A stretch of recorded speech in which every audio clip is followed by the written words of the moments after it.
উপরে দরুদ ও সালাম প্রেরণ করেছি গো মাওলা। আল্লাহ তুমি তো বলেছো কোন অলির দরবারে যা যদি কেউ হাত উঠায় আমি ফেরত পাঠাই না। ও মাবুদ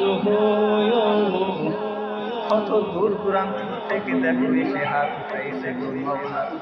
ও মাওলা এই হাতগুলাকে আপনার দোস্তের উসিলায় কবুল আর মঞ্জুর করে দিও। হায় আল্লাহ রব্বুল আলামিন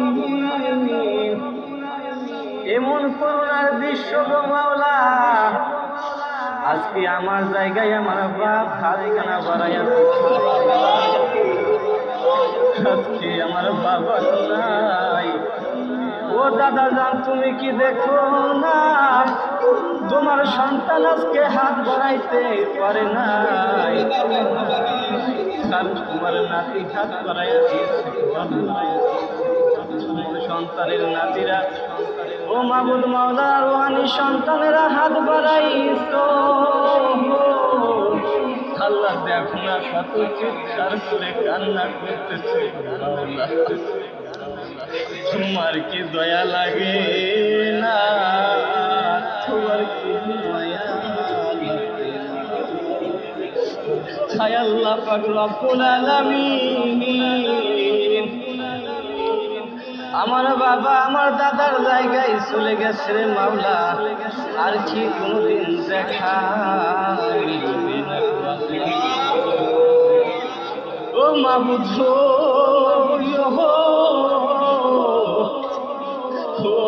মাবুদ আল্লাহ কতজন কত দূর দূরান্ত থেকে কত অন্তরের জ্বালা নিয়ে দরবারে উপস্থিত হয়েছে গো মাওলা। এই যন্ত্রণার কথা তুমি ছাড়া কার কাছে বলবে গো মাওলা? ওরে মাওলা রে কত জ্বালা দেখো কান্দে অন্তরের মধ্যে জ্বালাই জ্বালাই পুইরা এই জ্বালা পানি দিলে ঠান্ডা হয় না গো মাওলা।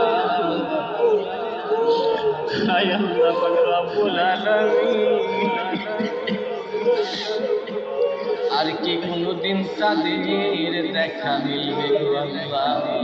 হায় আল্লাহ পাক রব্বুল আলামিন জীবনে কত গুনার দিকে তাকাইলে জাহান্নাম সারায়া আল্লাহ ওলির দরবারে দাঁড়াইয়া কত মানুষ বিক্রির মতন তোমার দরবারে হাত পাচ্ছে, তোমার কাছে ভিক্ষা চাই। আল্লাহ ওলির উসিলায় সকলের জিন্দেগির গুনাহ খাতাকে আল্লাহ মাফ করে দেন। আমার দাদা জানের হাতে যারা বায়াত গ্রহণ করিয়া অন্ধকার কবর দেশে চইলা গেল রে আল্লাহ। আল্লাহ তাদের জিন্দেগির গুনাহ খাতা মাফ করিয়া তাদের কবরগুলাকে জান্নাতের টুকরা বানাইয়া দিও গো মাওলা। হায় মাবুদ এখানে অনেকেই হাত তুলছে, আমার আগে ভাই আছে গো আল্লাহ। আমার সমবয়সী একসাথে চলাফেরা করছি, তার সন্তানটা অকালে হারায় গেছে। আল্লাহ কি পরীক্ষা দিছো গো মাওলা তুমি জানো। বাপের আগে পুত্র নিয়ে যাও, আল্লাহ সেই ব্যথিত ব্যক্তিও হাত বাড়াইছে দরবারে, না জানি তার কলিজার মধ্যে কতটা তো শান্তি। আল্লাহ এই সান্ত্বনা আমাদের দেওয়ার মতন কোনো ব্যবস্থা নাই। তুমি কুদরতি কায়দায় তার দিলের মধ্যে তুমি শান্তি দান করে দাও।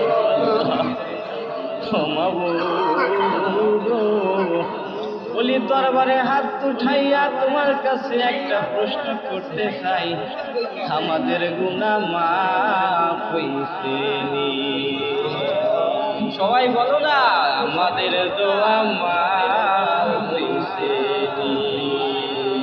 পিতা মাতার গুনাহ মাফ করছো নি? দাদা দাদির পাপ মাফ করছো নি? ও আল্লাহ পাক রব্বুল আলামিন আদম থেকে যত নবী রাসূল পীর পয়গম্বর হাজী গাজী মুমিন মুসলমান আল্লাহ গাউস কুতুবে কত জমিনের মধ্যে ঘুমায় আছে, সমস্ত রওজা মুবারকে আপনি হাদিয়া পৌঁছে দাও। রব্বির হামহুমা কামা রব্বায়ানি সগীরা ওয়া কুর রব্বির হামহুমা কামা রব্বায়ানি সগীরা। হায় আল্লাহ পাক রব্বুল আলামিন, আল্লাহ পাক রব্বুল আলামিন দাদা পীরের ভক্ত মুসা বাকুন্ডা সে খুব অসুস্থ, তোমার কাছে দোয়া চাইছে গো মাওলা, যেন ওলির দরবারে যায় আমার জন্য একটু দোয়া তুমি ভিক্ষা চাইছে। আল্লাহ আল্লাহ এত দূর থেকে আসার সময় বলে নাই, তোমার কাছে ভিক্ষা চাইছে যেন ওলির দরবারে যায় আল্লাহর কাছে দোয়া চাই গো আল্লাহ। আল্লাহ এই দোয়াকে আপনি ফিরাইয়াও না। হায় আল্লাহ পাক রব্বুল আলামিন তার দোয়া কবুল করিয়া তাকে আপনি শিফা দান করে দেন গো আল্লাহ। ঘরে অসুস্থ যারা আছে, অসুস্থতার মর্ম সেই জানে আল্লাহ, অসুস্থতার কি যন্ত্রণা যার যার মৃত্যু কামনা করে গো আল্লাহ, ওই সব অসুস্থ মানুষকে আপনি সুস্থ বানাইয়া দিন আল্লাহ। সকলের জবান মরণকালে আপনি জারি করিয়া দিয়েন কালেমা লা ইলাহা